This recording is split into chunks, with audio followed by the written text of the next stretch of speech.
vážení osmáci, deviatáci, milé kolegyne. Dovoľte, aby som na pôde našej školy privítal veľmi vzácnu návštevu. Ja by som povedal, že jedinečnú návštevu, s ktorou sa hoci kto len tak nestretne. Vítam medzi nami pána Strmeňa, ktorý je jedným z posledných pamätníkov hrôz, ktoré sa udiali v našej histórii alebo v histórii našej krajiny. Som veľmi rád, že zavítal na našu školu, pretože ako som povedal, nie každá škola má takúto výmoženosť a treba si to, myslím si, že aj patrične vážiť. Ja verím, že sa v nasledujúcich 2 hodinkách, samozrejme aj s prestávkou, dozviete priamo od účastníka Slovenského národného povstania všetky informácie, všetky záležitosti, ktoré ste doteraz možno, že o nich nevedeli a budete ich mať takto absolútne, ale absolútne z prvej ruky. V druhej časti, po prednáške, bude beseda, čiže keď vás nejaké veci budú zaujímať, aj z prednášky, keď budete niečo počuť a budete sa chcieť na to potom viac opýtať, tak sa potom kľudne k tomu môžete vrátiť a môžete sa pána Strmeňa na tieto veci popýtať. Má niekto na začiatku niečo hneď? Tak, ak dovolíte, privítajme ho veľkým potleskom. A dovolte, aby som vám teda odovzdal. Ďakujem. Dovolte, aby som sa vám ešte raz predstavil. Som kapitán vo výslužbe ozbrojených síl Slovenskej republiky. Vážený pán riaditeľ, vážené pani učiteľky, milí žiaci, niekoľko slov na úvod. Časová medzera 80 rokov, ktorá nás delí od tých veľkých dejinných udalostí druhej svetovej vojny, je už taká veľká a taký dlhý čas, ako by zahľadil nielen stopy vojnového ničenia a pustošenia, ale aj zatienil mnohé spomienky na dávno prežité udalosti, zahojené alebo aspoň zmiernené bolesti mnohých rán, ktoré spôsobili fašisti na našom národe. Druhá svetová vojna, spomeňme, ako otcovia, synovia dostávali povolávacie rozkazy na vojnu a maršírovali na východný front. Koľko z nich sa už nikdy nevrátili.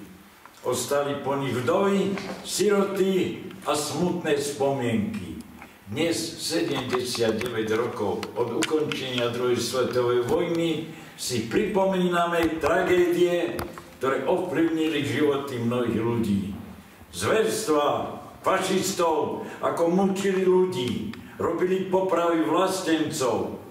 Spomeňme si Kremničku, Nemecku, Klak, Ostrý Grún, Kalištie a 133 vypálených obcí a dedín.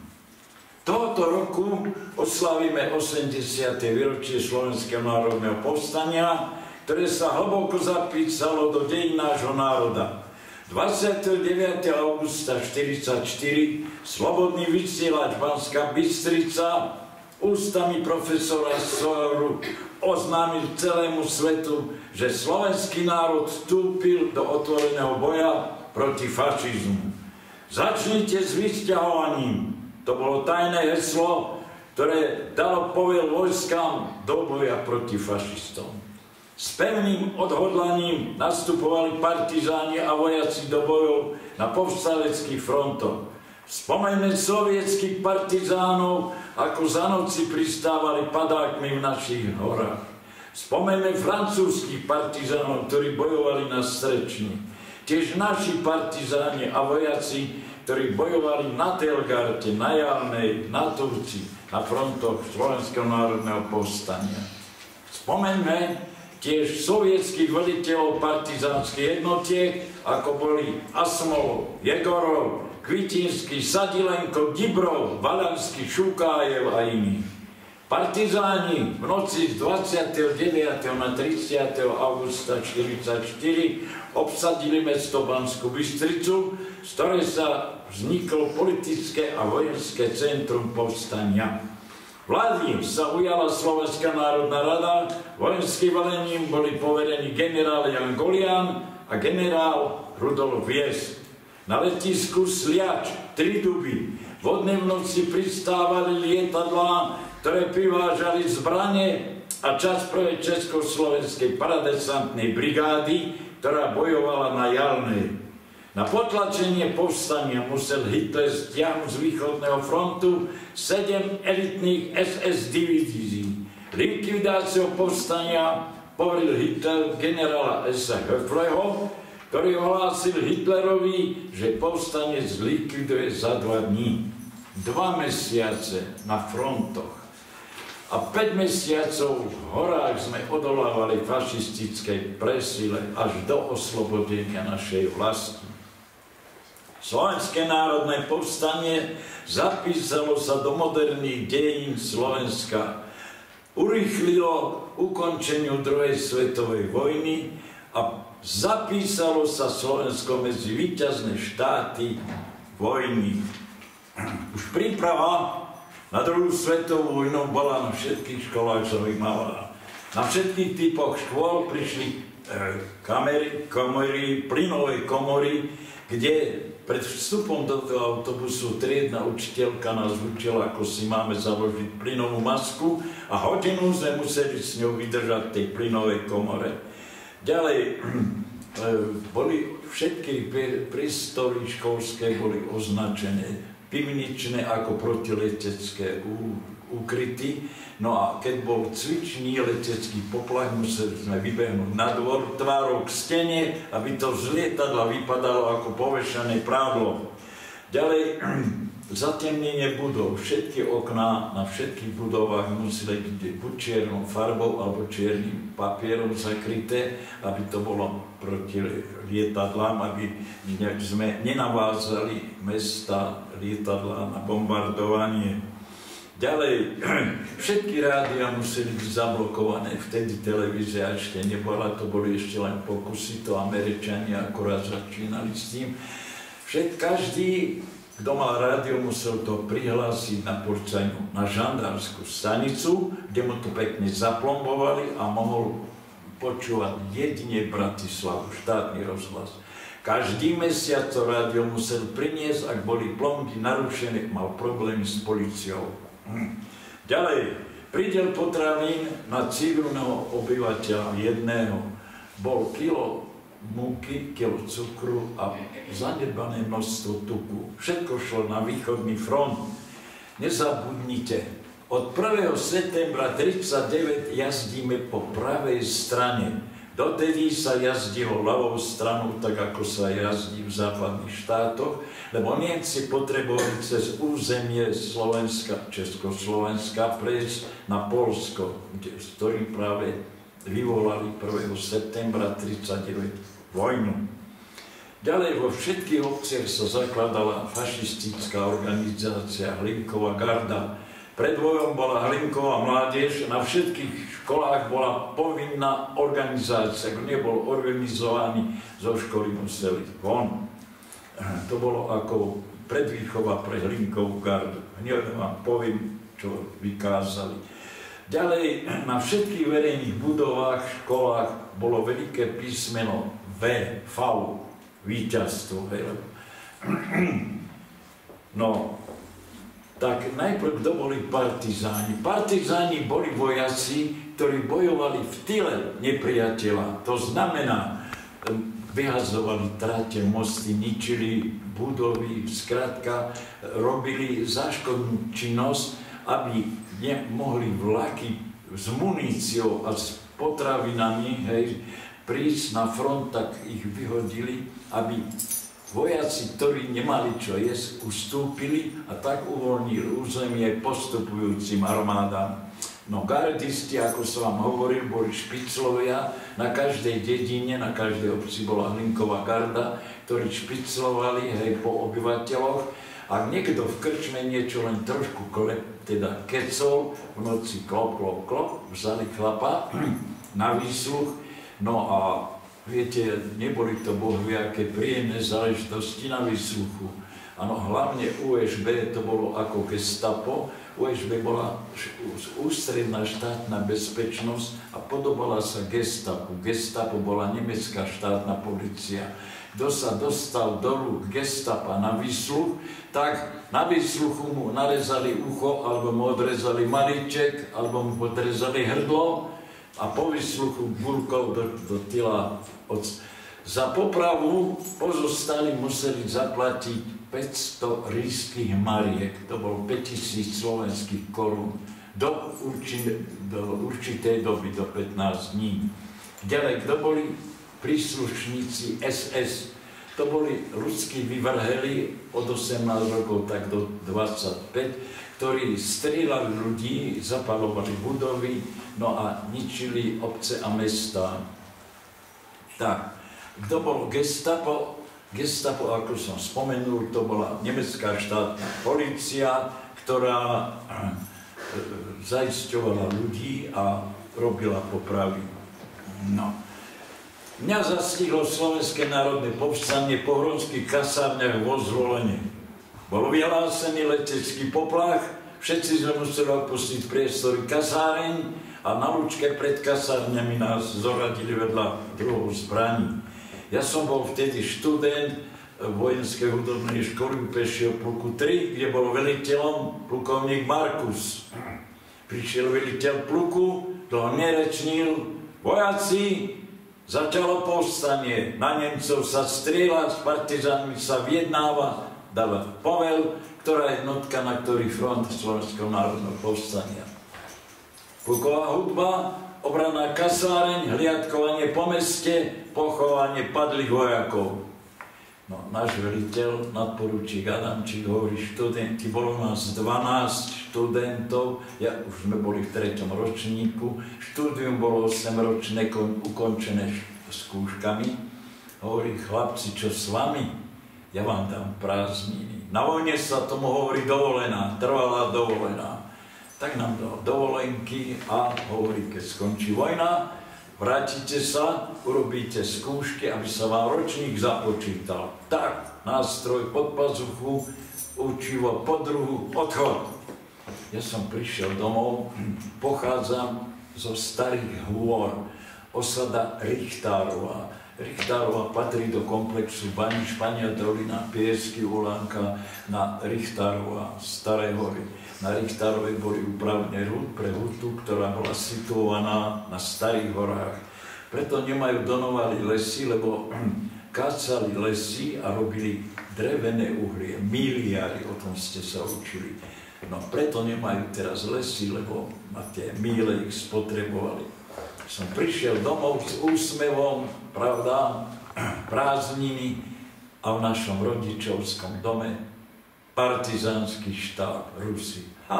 Na čo ti je trúba? Trúbu na skrinu, tu máš flintu, že sme prišli spoza Uralu a ide s nami bojovať.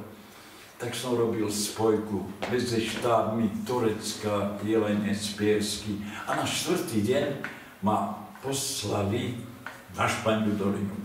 Zabudol som vám pripomenúť, ešte aj polné telefóny, ešte aj tie boli odvolené na východný front. A tieto telefóny, čo dneska máte, tie ešte boli vo hviezdičkách belaso-modrých. Ja som prišiel na Španiu dolinu, akurát službu mal tam nadporučík Sitár, čo so mnou slúžil vo Zvolene. A mi hovorí, čo tu strašíš? Máš sa doma učiť, veď nerobíš skúšky. Som partizán, priniesol som depešu. No. Veliteľmi na Španej doline boli kapitán Jozef Prístach a kapitán Jan Morvaj od autopraporu 11. Bolo tam 220 partizánov a skupina sa volala partizánska skupina generála Štefánika. Tak som asi hodinu čakal na výsledok, prišiel s úsmevom, hovorí, my sme ťa zajali, iný vojak pôjde s odpovedou, ostaneš tu, dostaneš výcvik a budeš tu s nami bojovať. Stalo sa. Tak na Španiou dolinovej Terezy šachta, čo ešte sa niekedy v baníctve používala, tam sme mali strelnicu. No a 12 sme boli, tak nám všetkým dali výcvik, strelec u ľahkého kulometu. Nebolo to bohvie čo, odhad vzdialenosti, aby sme si vedeli na gulomete nastaviť, áno, hledí, aby nám tam strely išli, kam majú ísť, nie poza. No ale ešte pohyblivé terče, pevné terče, no a takto nás to 14 dní učili, ako máme s tým gulometom zachádzať. Gulomet vzor 26, od vrchu zásobník, 30 nábojov, no áno, a hlaveň po druhom zásobníku vymeniť, lebo bola horúca vzduchom. Prvý pomocník to musel vymeniť, vzduchom to bolo chladené. Ale nám pridali ešte aj minerský výcvik. To bolo niečo. Robota s výbušninami. Tak, používali sme výbušniny a streliť 1, streliť 2, želatína 1, želatína 2 a krasy. Jednoduchá vec. Na bleskovicu nasunieš rozbušku, tá sa má klieštikami dotle, ale my sme to zubami, čo sa nesmelo. Vložili sme do dierky ekrazitu, napojili sme na anglickú zápalnicu, zapálili modrý plamienok a urobilo to krásny bum. Tak naučili nás, ako sa podmínujú kolejnice, viadukty, objekty, ktoré bolo tak vyhodiť, treba, aby urobili čo najviac škody. To znamená zahátať potok, zneškodiť cestu, vyhodiť budovu, ale tak, aby s tým bolo čo najviac roboty s odpratávaním. A takto vycvičených nás zaradili do jednotky. Tak prišli nákladné auta na námestie na Špaňu dolinu, po pravej strane boli dební s muníciou, po ľavej nákladné auta a kto akú zbraň mal, tak takú muníciu fasoval. Kto mal samopal, niekoľko zásobníkov, kto mal pušku, niekoľko suniek. No a čo sme mali gulomety, tak chlapci nám pomohli tie drevené debničky vyhodiť na tie auta. No a ešte to nebolo všetko. S gulometom ľavú časť kabíny som strážil ja, a druhú časť kabíny pravú samokrnáč Malachova. A zodpovedali sme za životy vojakov, ktorí boli na korbe. No, naša jednotka bojovala pri Veľkých Bieliciach, pri Veľkom Poli, pri Krievnici, ale najviac na Turci.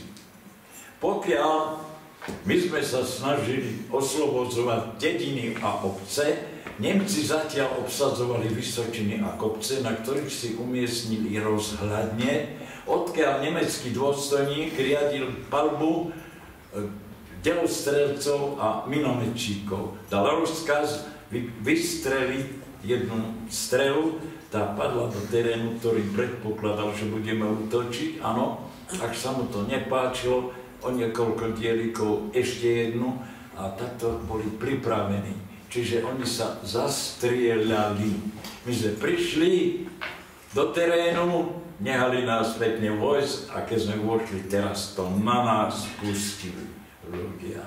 Videli ste už súdny deň? Hneď sme mali mŕtvych, ranení kričali o pomoc, do toho ešte padali míny, výbuchy, protichodné rozkazy, ktoré nik nepočúval, pravda. Hneď bolo krvi.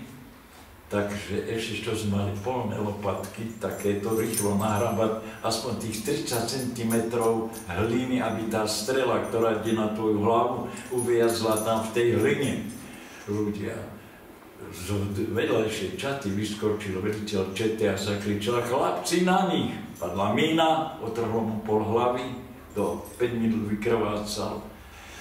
Menili sme palebné postavenie, lebo ani polzásobníka sme nemohli vystrieľať, lebo hneď zamerali si gulometnú a minometnú palbu, odkiaľ sme my strieľali. Ako sme menili palebné postavenie, môj prvý pomocník skočil na nášlapnú mínu, otrhlo mu nohy.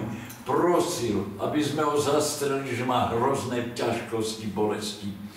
Chlap, ktorý druhý tam skočil na ďalšiu mínu, na kusy ho roztrhalo, to srdce už bolo mimo tela a v tej tráve ešte niekoľko sekúnd to srdce bylo. Ľudia, viete si to predstaviť, takú palbu na nás spustili, že ten krnáč, o ktorom som hovoril, vlastným telom si lahol na syna, aby ho kryl vlastným telom.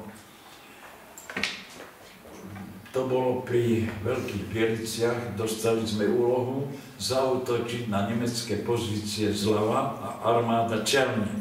Mali sme odlákať Nemcov pozornosť na nás, aby armáda mohla zaútočiť. No a sme sa tak plazili takou trávou, suchou a jeden gulomečík ako tú trávu odhrnul, spala tam zmija a keďže mal golý rozopnutý, tá zmija mu skočila pod blúzu a uštipla ho, do 4 hodinám zomrel. Drastické. Takto to vyzeralo. Len čo sa ráno vyjasnilo, vyletel pozorovateľský letún, dvojtrupák, ktorý filmoval naše pozície a strieľal na nás z palubných gulometov. Takže sme mali Nemcov pred sebou, Nemcov nad sebou. Takto to vyzeralo na fronte. Ráno sme nevedeli, koľky dožijeme večera, večer sme nevedeli, koľky dožijeme rána. Munícia, potraviny a voda prísnu len v noci, lebo ak v noci sa niečím štrnglo, Nemci vystrelili svetlice na padákoch a okamžite založili útok. Útočili vodne v noci. Takže takto to niekedy veru aj 2 dni sa k nám nedostali ani potraviny, ani voda. No, 14. októbra 1944 boli sme zasadení na Turci. No a čakali sme útok od Nemcov, ktorí aj skutočne asi okolo jednej začali a môj kamarát Amblacký Amos mal gulomet uložený v buku tvaru Y. A hovorím, zaláhni, už to začalo, len nech sa zdvihnú, mám ich na muške. No, len čo toto povedal, padla mína, ľudia. Ja som tú mínu počul. Mína, keď ide mimo nás, tenko píska, ale keď hrubšie píska, tá ide na nás. Mína dopadla, 2 strelcov nám zabila. Ja v poslednej chvíli ohlušení som myslel, že budem hluchý do konca života. Ešte som hodil túto ruku na tvár. Tak črepina, ktorá ma mala zabiť, uviazla tu v ruke a cez batoh na chrbáte. Tak 2 strelcov nám zabila a 4 sme boli ťažko ranení. Ten, čo mal ten gulometom buku, 12 črepín od členka po hlavu. Tak zachraňovali nás priatelia zo Sednej Zákopy a pod gulometnou streľbou nás takým rubaniskom viezli na ošetrenie. Tá horárne teraz je na Čremošnom, v železničnou stanicou Čremošnej. Tam sme mali objazište, tam nás len obviazali, našťastie bola tam sanitka, naložili nás do sanitky a odvoz do Banskej Bystrice. Keď som vyšiel zo sanitky na svojich, pod oknom operačky bola velikánska kaluž krvi, ktorej boli odoperované ruky, nohy, teda končatiny chlapcom, ktorým sa už nedalo nejako pomôcť. Keď som vstúpil do budovy, tak ležali alebo sedeli chlapci v mláčkach krvi a kričali, aj nás zachráňte, aj my chceme žiť. Neviem, akým zázrakom brali prvých nás z tej sanitky a prvého mňa, zrejme ja som bol najbližší, hej. Keď som sa prebral z narkózy, už som túto ruku mal pozašívanú v sádre, posťahovaný som bol a mniška, čo mala službu, dala mi šálku čaju. Nedalo sa vôbec ani napiť. 3 dní k nám sa nedostala ani voda, ani potraviny. Tak potom mala toľko času, že mi lyžičkou podávala ten čaj, kým sa mi to uvoľnilo, aby som mohol aspoň tak čaj vypiť. Na druhý deň ráno nás ošetrených previezli do študentského domova Vincentinu, to je pri Mestskom parku, aby sme uvoľnili miesto ďalším raneným, ktorí tam privážali z frontov SMP. To bola po lekárskej vizite, šli sme fajčiť, jasne, hej. A jeden zabudol si cigaretu, lebo išiel fajčiť, hej. Tak hovorí chlapi, ja idem si hore pre cigarety a dobre, že šiel. tak jeho sused, čo mal posteľ vedľa neho, mu otrhol nohy. Tak akurát si otistil nemecký granát a dal si pod chrbát, sebevraždu. Tak našťastie okno bolo otvorené a on ten granát ešte stihol chytiť a vyhodiť. Ako minul okno, ten granát explodoval. Nás potom na ďalší deň previezli k našej jednotke na Španiu dolinu, kde nám uvoľnili miestnu školu a jednu triedu pre ranených. 6 a 6 postelí, ošetrovala nás pani doktorka Novotná, veľmi statočná dáma. No, 27. október je najčernejší deň v Starohorskej doline. 27. októbra Nemci dobili mesto Banskú Bystricu a od rána bombardovali obec Starej hory a celú Starohorskú dolinu až po Donovali, kde utekali ustupujúce vojska. Donovali bombardovali večer a prilahlé osady.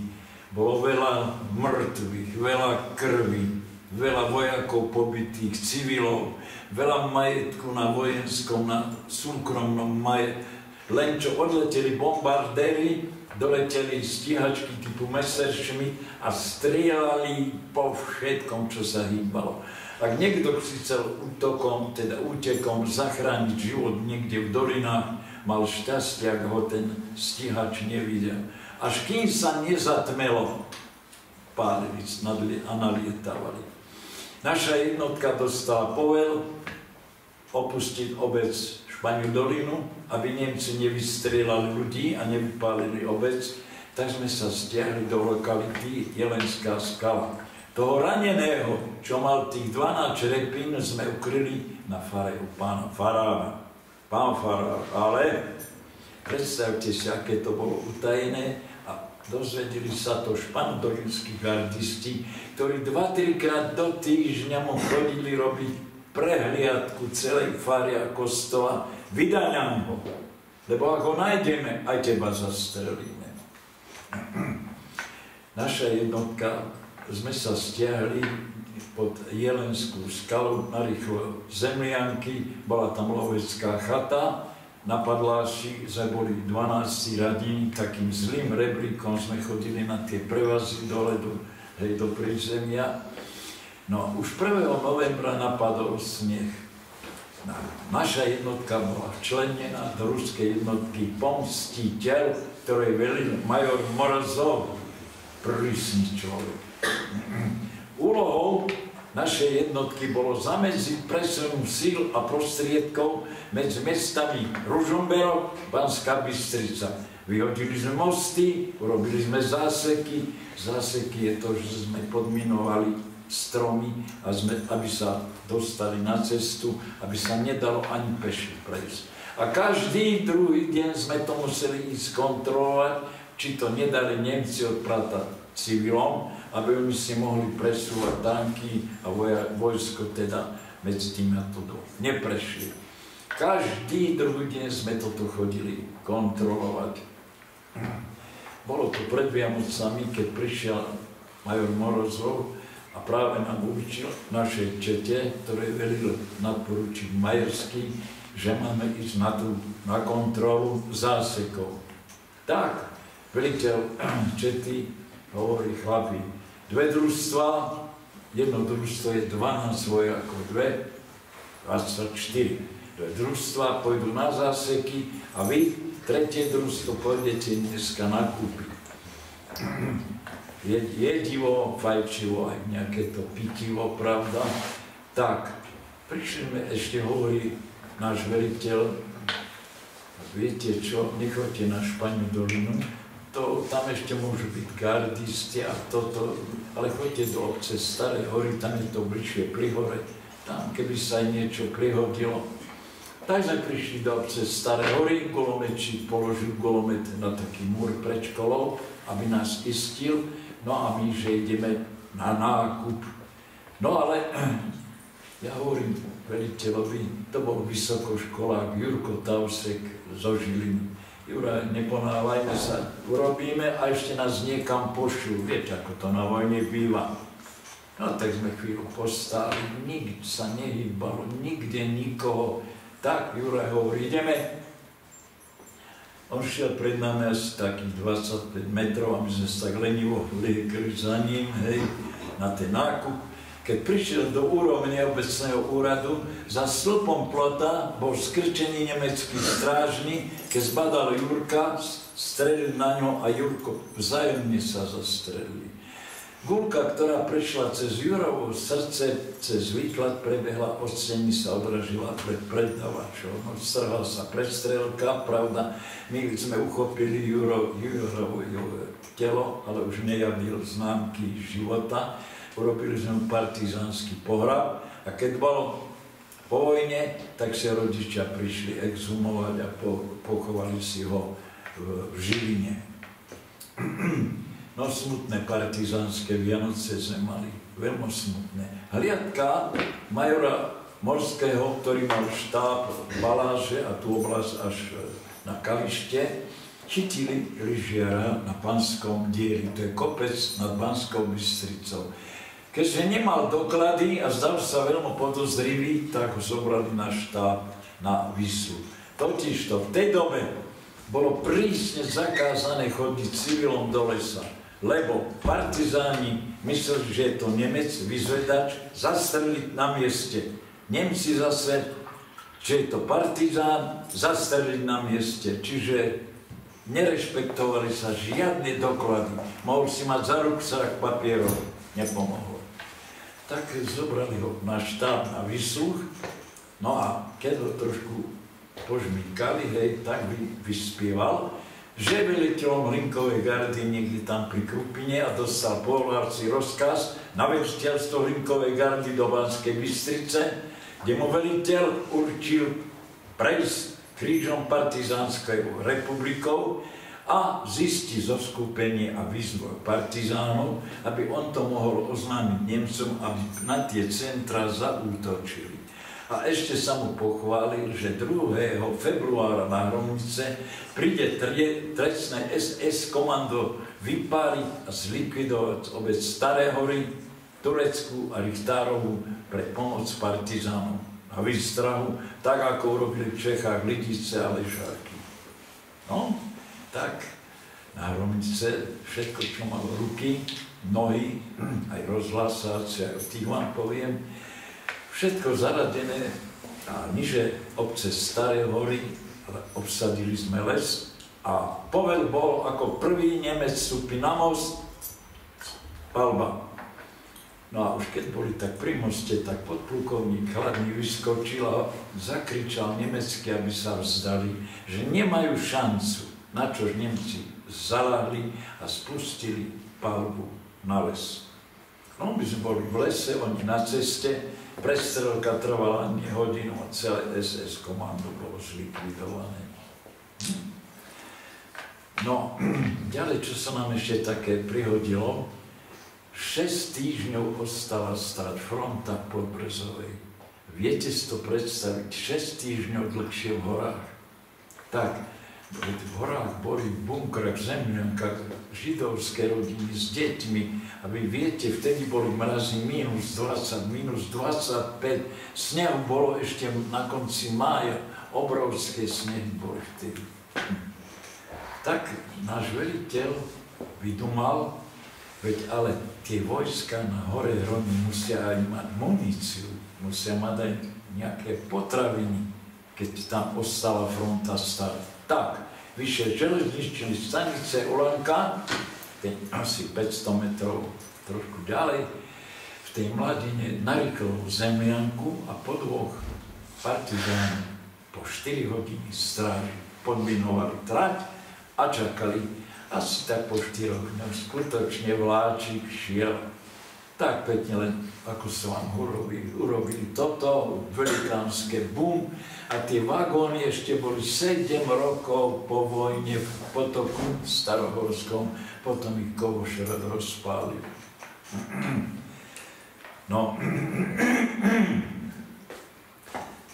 18. marec 45, najkrvavejší deň v dejinách Starohorskej doliny. V ranných časných hodinách Nemci prepadli dedinku Kalištie, kde celú dedinu zapálili, postrelali tam ľudí. Áno, takisto v doobednejších hodinách padli Nemci, iná skupina na Španí dolinu, kde strieľali po všetkom, zapalovali domy, hospodárske budovy, žena tam kojila decko, tak bez pardonu, všetko strieľali.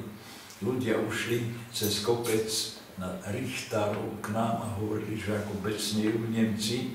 Tak my sme boli okamžite spojaznení a predpokladali sme, že odzadu, od Španej doliny, cez tú lúku Košut prejdú na Richtárov. Tak nás tam zasadili, povel bol, keď prvý Nemec príde na stred lúky, križnej cesty, strieľame. Ale Nemci prišli odpredu cez kopec Klopačka a prišli rovno k bunkru, teraz sa to volá Morho, kde boli ukrytí pracovníci Slobodného vysielača, ktorí vysielali v dobe Slovenského národného povstania. Pracovníci Slobodného vysielača mali pracovníčku, mala krycie meno, teraz mi vypadlo. Ona vedela rusky a odpočúvala Kyjev, tak tlačili časopis Morho. Bola to taká jeden list, dvojstránka, najčítanejší časopis na svete. Lebo tam práve uvádzala, kde sa nachádza frontová línia. Skrátka, to bol taký informátor. Vydali 30 čísiel po 1000 kusov a kto išiel popri rozhlasákoch, hliadka, tak bral toto a rozdával, distribuoval to zadarmo. Takže boli problémy s papierom a to. Tak títo Nemci prešli cez kopec Klopačka rovno k bunkru Morho. A práve stráž držal môj kamarát Bohuž Makovný. Ten ich zohnal gulometom do dediny. Prišli k nášmu rodičovskému domu, ktorý bol pri hore. Tam sa rozdielili na dve skupiny. Jedna skupina išla do dolinky zvaná za Zadnou, kde zajali 50 židovských rodín a druhá skupina začala vyvádzať. Strieľali po ľuďoch, zapalovali, prvý z nás zapálili náš rodičovský dom. A keď sa dom rozhorel, tak moju mamu je povedali, teba nezastrelíme, ale zaživa ťa spálime. Keď sa dom rozhorel, tak moja mama aj s dvojročným bráčekom Ivkom tu hodili do horiaceho domu. Bolo šťastie, že mama sa nenadýchala spalín, ale prebehla chodbou, na konci ktorej bola dreváreň, sklad dreva ako na dedine, hej. Tu ešte Nemci pre vysoký sneh neobjavili. Mama prebehla tou drevárňou, hlbokým potokom do sedov, kde ju do zemiakovej jamy ukryla pani učiteľka Rafajová. Len čo hodila koberec, už tam boli. Vydaj nám ich. Ak ich nájdeme, aj teba zastrelíme. Urobila hrdinský čin, nevydala ich.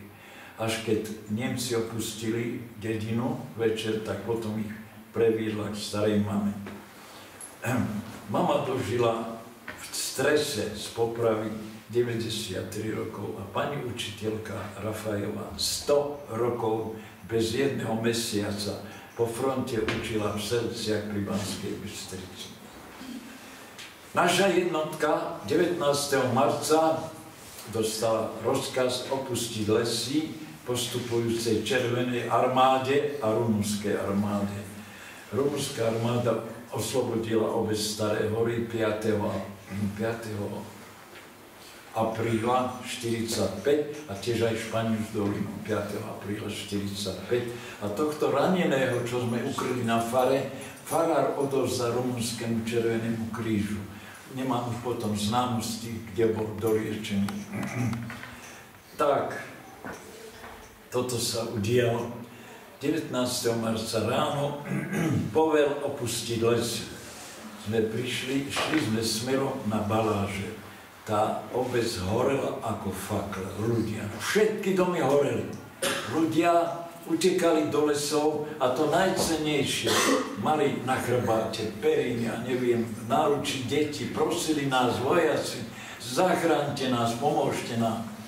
No ale my sme museli plniť rozkaz, pravda, tak takou stráňou sme prišli na Kalištie.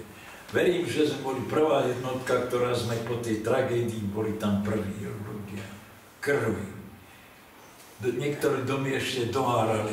Bolo vidno, že tam sa odohrala veľká tragédia. Mali sme tam pol hodinu na oddych, potom sme pokračovali z Kalištia lesami cez osadu Buli na Donovali.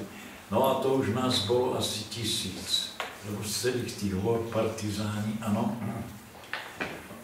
sme sa tam sústredili. Tam nás rozhodili do okolitých osád, kde po domoch po 20, po 30, aby sme sa, a toto už skrátim.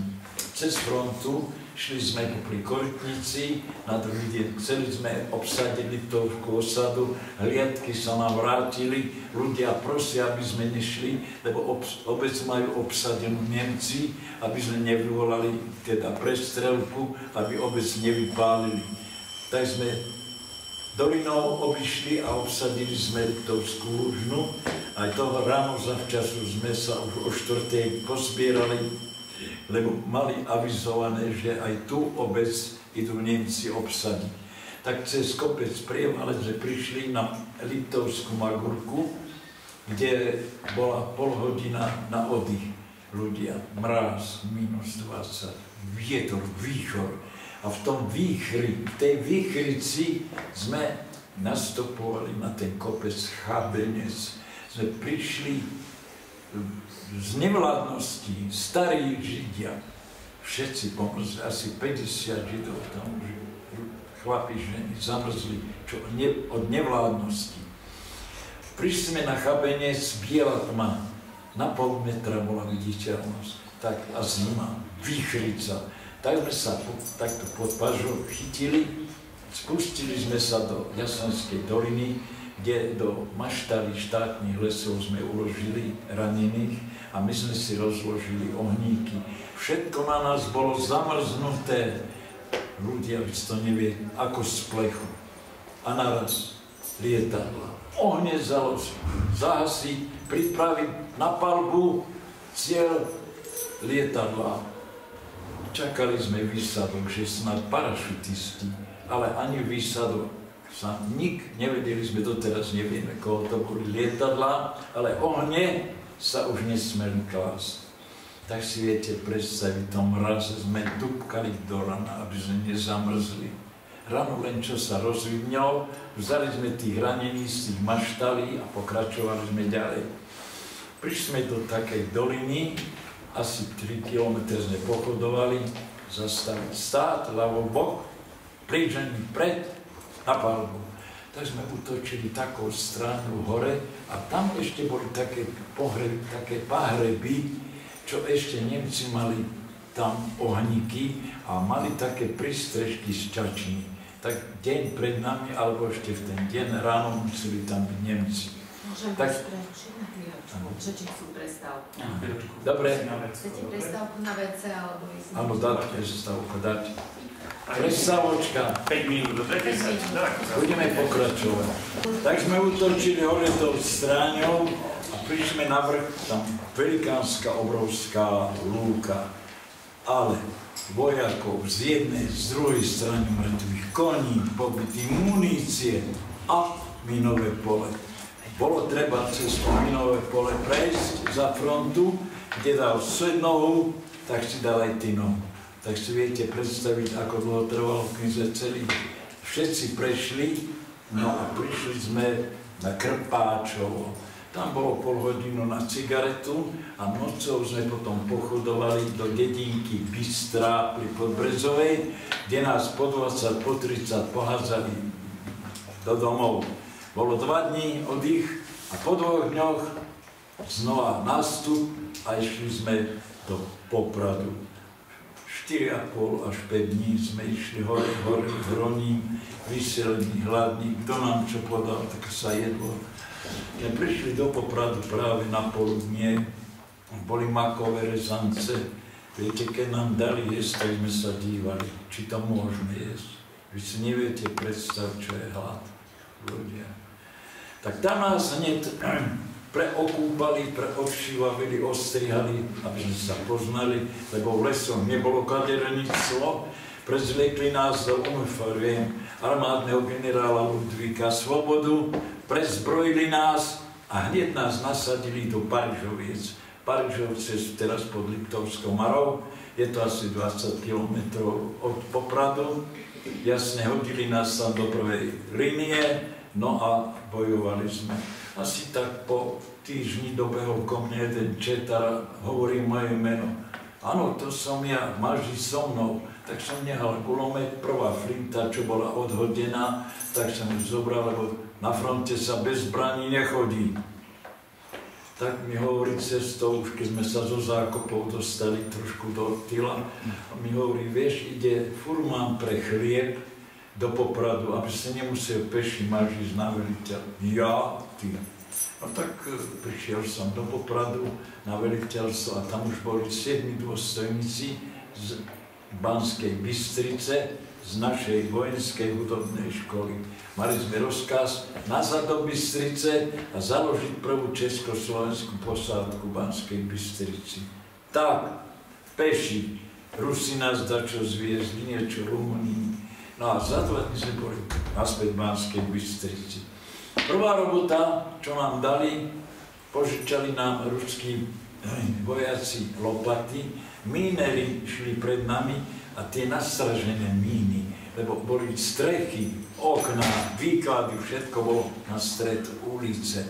Nemci ničili všetko, čo sa len zničiť dalo. Kolajnice na každých 2 metrov odpálené, tie podvaly, všetky prerezané, telegrafné stĺpy skosené, mosty vyhodené. Takto vyzeralo Slovensko, zničené na trostky. Ustupujúce tieto z gerby SS, títo robili. No a Lazovná ulica Banskej Bystrici je tá, cez ktorú bolo treba prejsť nakoniec z mesta, tak nám Rusi požičali lopaty, no a keď nám mínery ukázali, že môžeme postúpiť, tak míner musel na múr napísať proviereno, mín niet, dátum, podpis, až tak sme mohli postúpiť. No a tak išli potom kanóny, tanky, kaťuše, bojovalo sa o Žilinu vtedy. No, teraz vám poviem, ako dopadli povstaleckí generáli, áno, generál Golián a generál Vies. Keď ustupovali z Donovalov generáli, tak mali strážnu jednotku vysokoškolákov, asi 100 mužov, ktorí im zabezpečovali ochránku. Keď prešli pod Prašivú smerom na Pohronský Bukovec, narazili na silnú nemeckú jednotku a vznikla prestrelka. Trvala asi hodinu. Nemci, keď videli, že sú partizáni pre sile, ustúpili. Tak títo generáli išli do Pohronského Bukovca, kde sa aj ubytovali.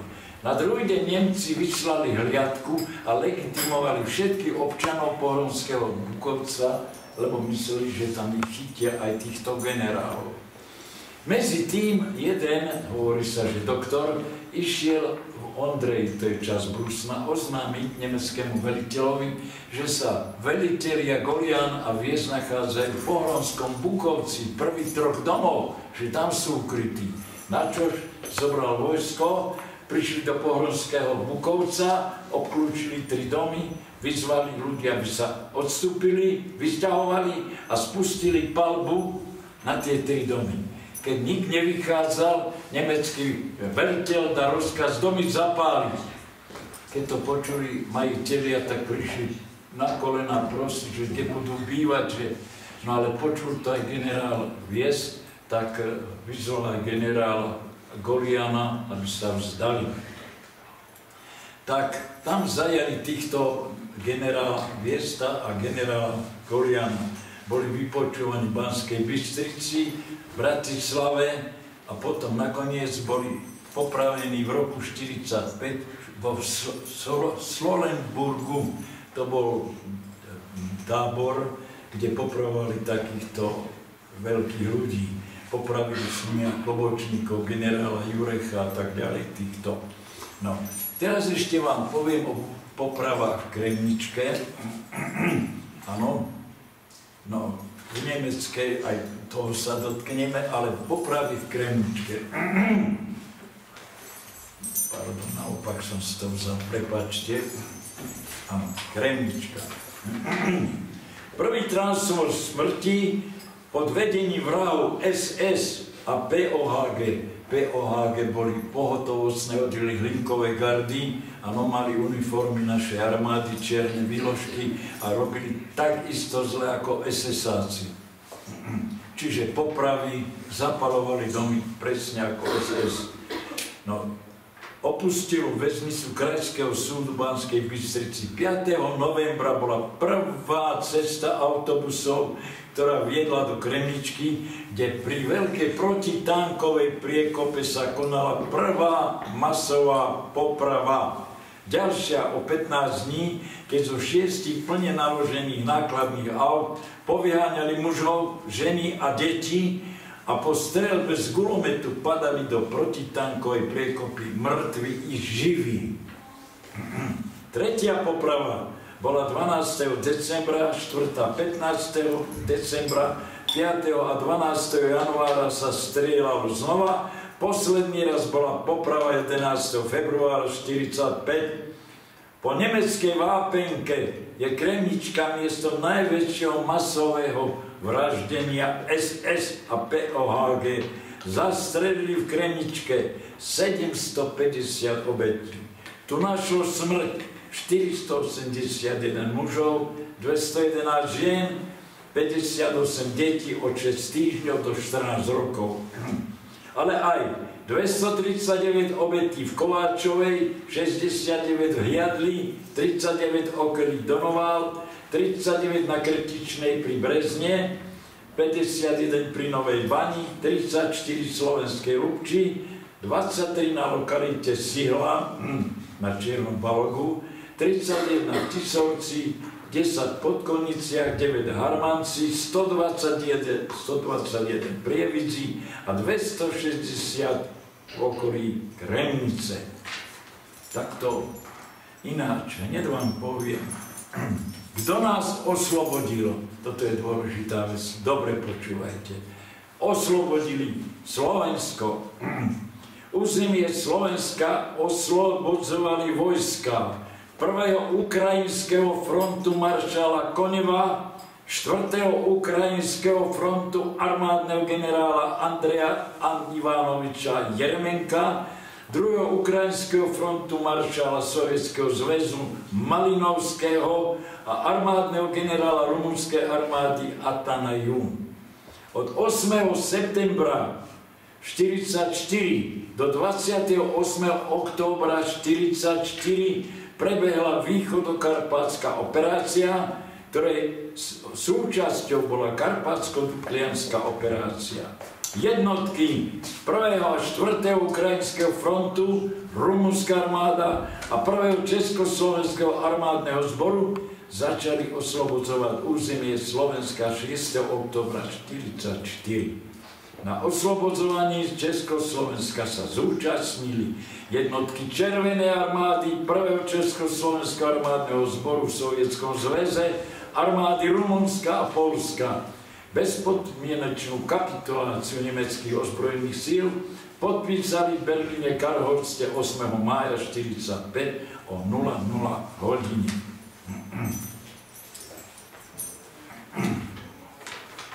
Na záver dovolte citát z prejavu ministra obrany, armádneho generála Ludvíka Svobodu na prvom výročí osláv Slovenského národného povstania v Banskej Bystrici povedal: stojíme na historickej pôde pod svetenou krvou bojovníkov za slobodu.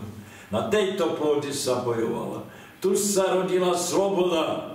Tu na strednom Slovensku Banskej Bystrici, Brezne, na ich okolí, takmer v každej rodine chýba otec, syn alebo dcéra, ktorí padli v bojoch za oslobodenie našej vlasti. Koniec citátu. Skončila sa najstrašnejšia svetová vojna v dejinách ľudstva, ktorá si vyžiadala viac ako 80 miliónov ľudských životov a obrovské nevyčísliteľné hospodárske a materiálne škody. Fašizmus bol porazený. Víťazné vojska sa vracali do svojej vlasti krajinou, ktorá bola nasiaknutá ich krvou, okolo hrobov tých spolubojovníkov, čo sa nedožili 9. mája víťazných delostreľeckých sálov. Vojna je zlá. Vojna je najväčšie zlo na svete. Vo vojne tečie krv. Umierajú nevinní ľudia. Ženy, deti. Uchovajme si pochodeň zapálenú v srdciach našich padlých hrdinov, bojovníkov, keď kráčali v ústretí smrti, aby ďalšie generácie mohli žiť v mieri a v slobode.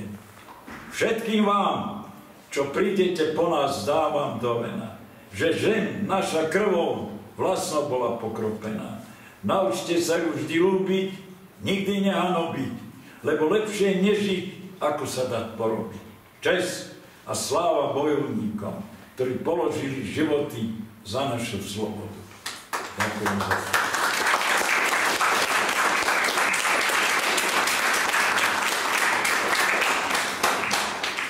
Prosím, ďalšieho pána. Pán Strmen, ďakujeme pekne. Takže, milí študenti, ak máte otázky nejaké, nech sa páči. Prípadne ja sa potom tiež ešte niečo opýtam pána Strmena. Nech sa páči. No kto bude prvý? Kto sa nebojí? No? Ja. Jak sa páči? Že potom s tým vašim bratom, že vy ste sa aj stretol po vojne, alebo už potom ani nie? Či som sa... S bratom, či ste sa stretli. Áno, študoval tu na učiteľskom ústave v Lučenci, učil v meste Brezne, bol riaditeľom školy, má 81 rokov, 2 pekné vnúčky, takže v dobrom zdravíčku prežil, áno. Viete, hodnoty, za ktoré sme bojovali v Slovenskom národnom povstaní, sú základom demokracie nášho štátu. No, takže, viete, prizeráme sa na toto všetko dianie s takým nedobrým názorom, lebo teraz sa taká tendencia aj po školách, že nás oslobodili Američania. Neverte tomu, toto je pravda, čo som ja vám povedal. Svedkami toho sú cintoriny. Viete, aké cintoriny sú na Dukle? Koľko tam padlo chlapcov? Cintoriny vo Zvolene, koľko je tam pochovaných vojakov. Na každej obci je pomník padlých. Čiže aj z tej obce padli niektorí v bojoch o našu slobodu. Toto je pravda hmatateľná. Keď pôjdete popri takom pomničku, aspoň jeden kvietok dajte tým chlapcom, ktorí obetovali životy, aby sme dneska, vy ste už 3. generácia, ktorá žijete v pokoji a miery. Vy si neviete predstaviť, čo to je ísť na popravisko. A tým na každých kasárniach bolo napísané, kto strieľa prvý, umiera ako druhý. Prečo by si mal aj ty umrieť? Nie ti lepšie chodiť takto do školičky, vzdelávať sa, robiť svoje záujmy, svoju prácu, učiť sa, áno, môžeš cestovať, môžeš sa vzdelávať, áno. Takže vy už vojnu poznáte len z nášho rozprávania. Neprijal by vám ani týždeň, aby ste zažili, čo je vojna. Či budeš o hodinu ešte živá. SS-áci prišli do školy, urobil samopalu takto a stalo sa. Tak, no a ďalší dotaz, nech sa páči. Rád odpoviem. Nebojte sa. Prosím. Môžem ja? Môžeš. Nahlas, prosím ťa, vieš, Ja vám poviem, ja budem. Keď sa vojna vlastne skončila, tak vy ste doštudovali tú školu, alebo ste sa zamestnali niekde inde, alebo ako? Že keď sa skončila vojna, či ste doštudovali školu, alebo či ste sa potom niekde aj zamestnali. Áno, keď skončila vojna, na všetkých vežiach sveta od 9. mája o 12:00 pol hodiny zneli zvony, pol hodiny sirény rovný tón, oznamovali koniec toto. Ja som šťastlivo ešte potom slúžil ľudu, áno, od tých 8 rokov. Urobil som skúšky a potom som šiel pracovať v železiarni Podbrezová. No a takže zase tam bolo treba chodiť znova do školy 5 rokov, aby som vedel, ako sa taví oceľ. Takže viem aj oceľ navariť, z čoho sú kanóny, tanky, aby sme vedeli takú oceľ urobiť, aby vydržal. No, tak stačí. Ďalší, prosím. Nech sa páči. Ja sa chcem opýtať, že koľko máte tých odznakov? Že koľko máte medailí? No, tak to vieš. Ministerstvo obrany, keď ti má niečo dať, tak sa dvakrát preveriť, či je to pravda. No, bola. No ale prvý som dostal na prvé výročie Slovenského národného povstania v Banskej Bystrici. Celá posádka nastúpená, veliteľ posádky vyznamenával. No a čítal aj moje meno. A ja som myslel, že to niekto iný od rotie, tak som nenastúpil. Tak ma tak nežne upozornil. Čo si hluchý? Tak ešte raz moje meno, tak som dostal prvú medailu. Druhú medailu som dostal na druhé výročie. No a potom, keďže mám tých rokov tak málo, tak na každom výročí mi dajú nejakú medailu. Vieš, ja už mám málo, 96 rokov, 4 roky do 100 mi treba, vieš, ešte dožiť. No. Ďalší, nech sa páči. No kto sa nebojí? Chlápi. Opýtam sa zatiaľ, akým nie sú študenti. Povedzte im, ako to je s tými banderovcami, pretože je dosť veľa nepravdivých informácií odznieva v mediálnom priestore, dokonca robia z nich hrdinov, teda. Takže povedzte im vy k tomu niečo. Viete čo, banderovci, fašistická organizácia vojenská, keď vojna skončila, tak na východnom Slovensku normálne obsadzovali dediny, obce, strieľali ľudí, robili to samé, čo robili SS-áci na našom území banderovci. No a teraz samozrejme na Ukrajine sú zvelebovaní, dokonca tam fungujú tieto fašistické organizácie, áno, dokonca urobili tam pomníky SS-ákom, hej, áno, na Ukrajine. Takže to bola tiež taká organizácia zločinecká banderovci. Dobre, stačí na vysvetlenie. No. Ako sa udržiavate vo forme, že máte toľko rokov? Prosím? Ako sa udržiavate vo forme, že máte tak krásny vek? Práca, robota, práca, viete, práca šľachti, ale práca vás udržuje pri zdraví. Čím viac pracujete, tým menej potrebujete lekárov, takže lekárov nepotrebujem. Aj keď má záštita armáda, slúžim armáde, hej, dali mi hodnosť kapitána, no tak vidíte, asi som si ju zaslúžil, hej. Tak, že teda dlhovekosť je založená na práci. Práca. A ešte humor. Že ešte humor. Že ešte aj humor.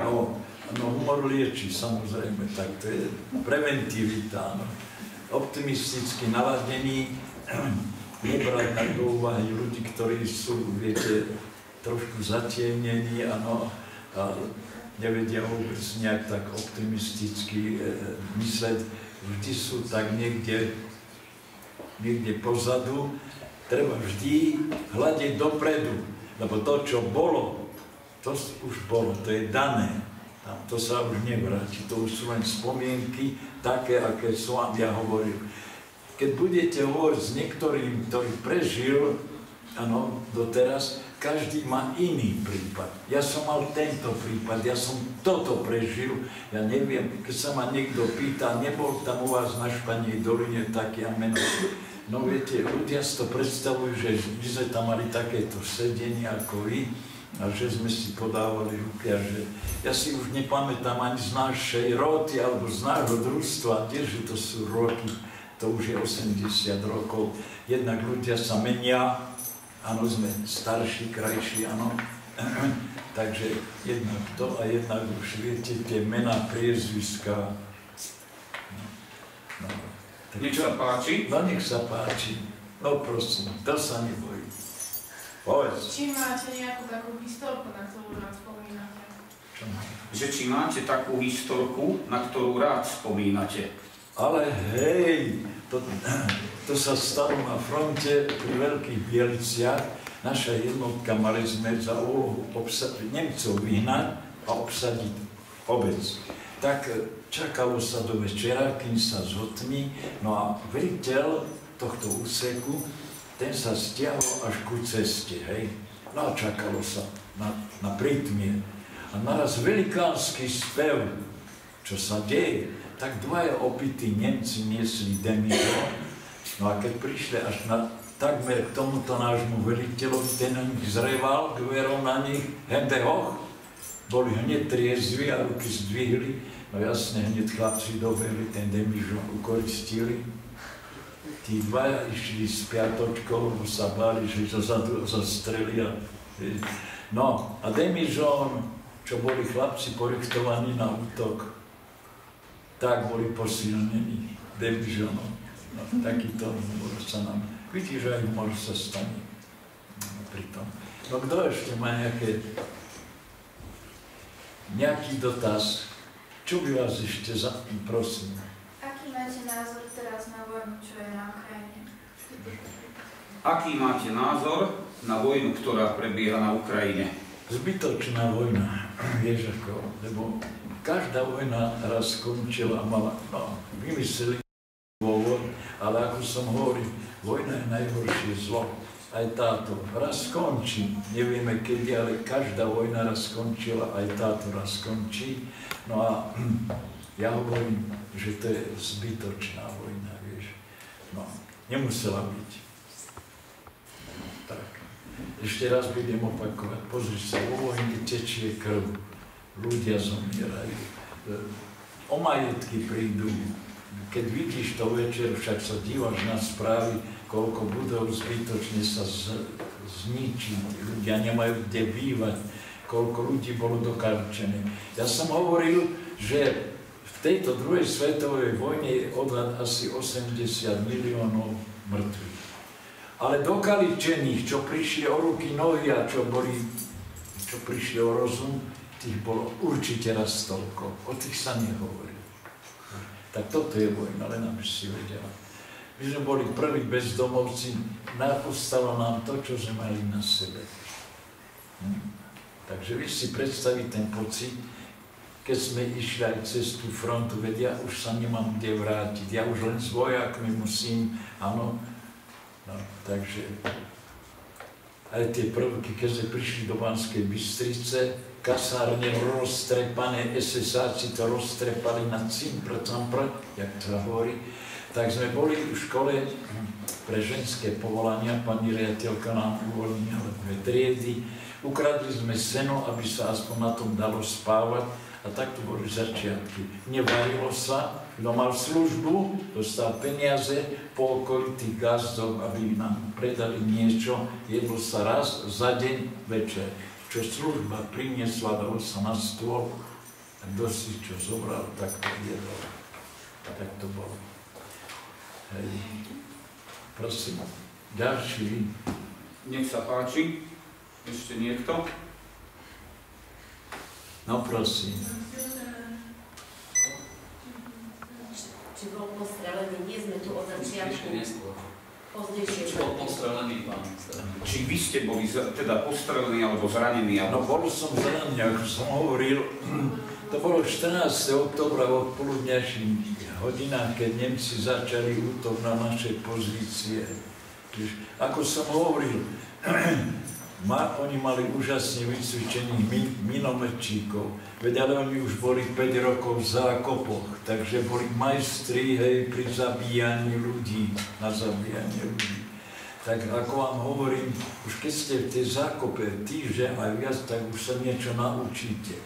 Tak ako som spomínal, mína alebo delostrelecký granát, ktorý tenko píska, tak ten ide za, ale ktorý hrubšie, ten ide na nás, tam sa treba vedieť dekovať. No a v tomto prípade, keď sme boli ranení, tak tá mína, ja som ju počul, v poslednej chvíli som tú ruku, tak to bolo sekunda, No jasné, že to bolelo aj cez baťoch, mali sme ako ruksak, také dačo, potrebné veci, hej, cez to prebehlo na chrbát, takže pán primár Petelen zachraňoval mňa, keď povyberal tie črepiny som mňa. Ináč operačka vtedy išla na 3 zmeny, operovalo sa vodne v noci. No a keď sme ustúpili do hôr, tak pán primár Petelen zachránil veľa partizánov, že na dvere izby dal Achtung, týfus, smrťku. Tak tam tie kontroly SS-ákov a gestapa nechodili, lebo sa báli, že sa nainfikujú, nakazia. No ďalší, nech sa páči, pýtajte sa. No, kto bude smelý? Ja sa môžem opýtať, neviem, áno, nech sa páči. Otázka páda. Vy ste, pán Stremeň, aj mať, akože ste sa samozrejme z očí v oči stretli so smrťou. Vy osobne ste tiež asi museli zastrediť nejakého človeka. Čo to vlastne urobiť s človekom, keď musí niekoho... Dobrá otázka, pán riaditeľ. Takto dostávame často na školách. Boli sme vojaci. Áno, a mali sme tu nepriateľa. My sme tu doma. Toto milé Slovensko, to je naše. A my vojaci sme boli povinní ho chrániť. Áno, a ukázať, aj keď sme neboli presile, že si ho ubránime. Nebol som po pravčej čate, na to boli iní, ktorí, hej, bolo tiež treba od niektorých ľudí z SS odstrániť, ale ako vojak, odkiaľ strieľali na mňa, tak my sme tam vrátili strelbu. A už sme museli meniť palebné postavenie, lebo hneď na nás aj minometnú palbu navodili. Takže palebné postavenie sme niekoľko razy za deň, aj sme sa vrátili na pôvodné, áno. No. Odkiaľ boli plamienky, kde sa strieľalo, je to vidno plamienky, no tak sme tam aj my vrátili palbu. Neviem, či som niekoho trafil, alebo netrafil, strieľal som. Lebo veliteľ čety videl, kto strieľal dnes. Krátkými dávkami nebolo čo jesť, nebolo nábojov, nebolo, viete čo, uniformy. Buď mal vojenský blúzu a civilné nohavice, alebo obratenie. Nebolo ani uniform, nebolo nábojov, nebolo zbraní, všetko bolo odvelené na východný front. Takže predstavte si z toho mála a tú odvahu robiť povstanie. Ano, takže neviem, pán riaditeľ, možno sa mi trafilo niekoho, hej, možno, neviem, ako vojak, ako zavelil pán veliteľ čety, takže museli dýchať. Hovorím, ten veliteľ čety sa volal četár Majan, on bol od Šťavnice, 2,20 m, chlap takúto len mal ako ja, a prísny. Krátkými dávkami, a to sa nedalo, keby zo zeme vyrastali, viete. Tak takto sme bránili toto milé naše Slovensko, viete.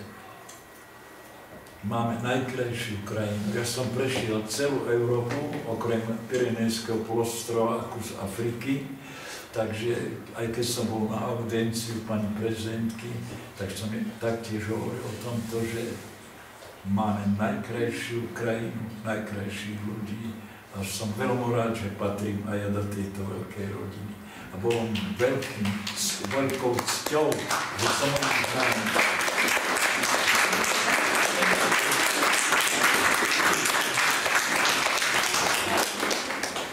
Inak, ak niekoho z vás zaujíma história, tak my robievame pravidelne relácie s doktorom Pavlom Vyčianikom a on sa venuje presne tejto epoche Slovenského národného povstania veľmi podrobne ako výskumný vedecký pracovník, ale chcem vám povedať, že tento rok v dňoch 6., 7. a 8. septembra budú zaujímavé udalosti, budú aj prednášky, tuším, v Lučenci, ale 7. v Lovinovaní budú ukážky z bojov a 8. na Budinej bude dokonca ukážka z popravy partizánov. On pravil, že to pripravujú už teraz, takže keď by vás to zaujímalo, my to aj pánovi riaditeľovi potom ešte posunieme. také dobové veci, akože veľmi konkrétne, ako to prebiehalo. Takže to len pre tých, čo zaujíma história nejak podrobnejšie. Takto, milí študenti, učte sa. Učte sa. Slovensko potrebuje inteligenciu. Slovensko je inteligentný štát. Treba, aby naša inteligencia, aby naše Slovensko prekvitalo aj vo vede, kultúre. Možno medzi vami sedia budúci lekári, budúci vynálezci. Všetci sme takto sedeli ako vy a nadobúdali sme vlastnosti, teda aby sme nejaké schopnosti mali. Tieto základy, ktoré teraz sa učíte, vám budú treba na strednej, na vysokých školách. Takže učte sa, aby ste mohli poďakovať učiteľom a knihám, že všetko, čo o vás je, vďačíte. Banskú Bystricu oslobodila Červená armáda 25. marca 45. Kruté boje boli hlavne z juhu, keď Červená armáda postupovala smerom od Zvolena, ktorý bol oslobodený 14. marca. No, ďalšie útvary prichádzali to bol akurát maršál Malinovský, jeho vojaci prichádzali smerom od prepáčte, vypadlo. No a tiež, ako som povedal, Pohronie bolo odrezané. No aby neostali v zajatí nemecké vojska, tak potom museli z Pohronia rýchlo sa stiahnuť smerom cez Harmanec a na Turiec ustupovali. No, keď ešte posledný výstrel padol, tak evangelického farára syn ešte padol na námestí Slovenského národného povstania ako posledná obeť. Vy musíte mi prepáčiť mená, lebo už viete, všetko možné si pamätám, ale mená zabudám. No takže, keď bola oslobodená Banská Bystrica, tak ľudia vybehli z pivnice ukrytov a za to, že prežili túto hrôzu, objímali vojakov, že sú, teda už je po vojne a že môžu slobodne sa nadýchnúť. Takto vyzerala oslobodená Banská Bystrica. No ináč, ako som spomenul, všetky výklady, všetky strechy, no, keď bolo prvé výročie oslav, tak boli len heslá zničené Nemcami, lebo sa to nestačilo rýchlo opraviť. Tak keď aj prišli zahraničné delegácie, konštatovali, že naozaj urobili, zničili všetko pri ústupe nemeckej jednotky SS. Takže takto to, viete si predstaviť, vaši dedovia, koľko brigád zadarmo urobili, aby boli obnovené železnice, cesty, mosty.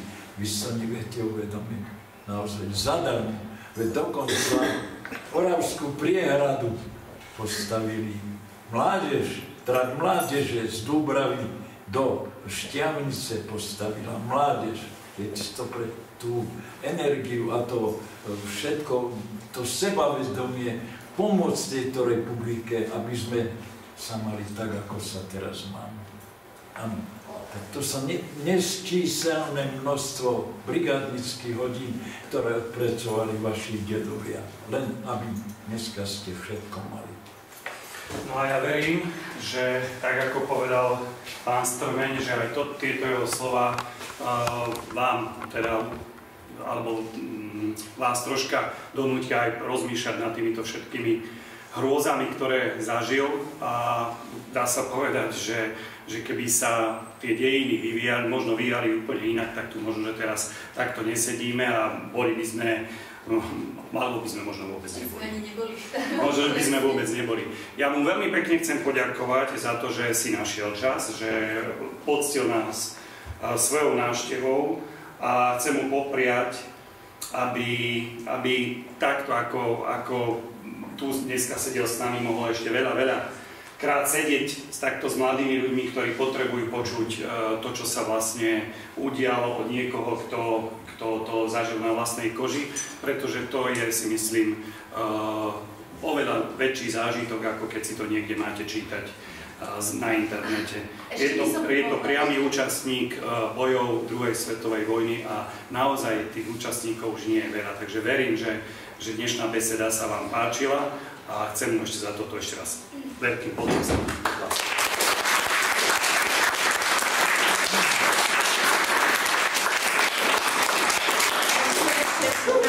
Chcela do pozornosti, pokiaľ vás zaujímajú dejiny, máme tu rozhovory s rôznymi historikmi a tých, ktorých sa zaujímajú o druhú svetovú vojnu, takže ak si chcete taký širší názor vytvoriť, tieto podcasty sú vlastne o druhej svetovej vojne, pretože dlhodobo sa tomu venujeme a ďalšie veci tam nájdete na Ariadne knihy, čiže môžete rodičom treba odporúčiť, ak si chcú pozrieť alebo vypočuť a takisto si nájdete tu aj nejaké knižky historické.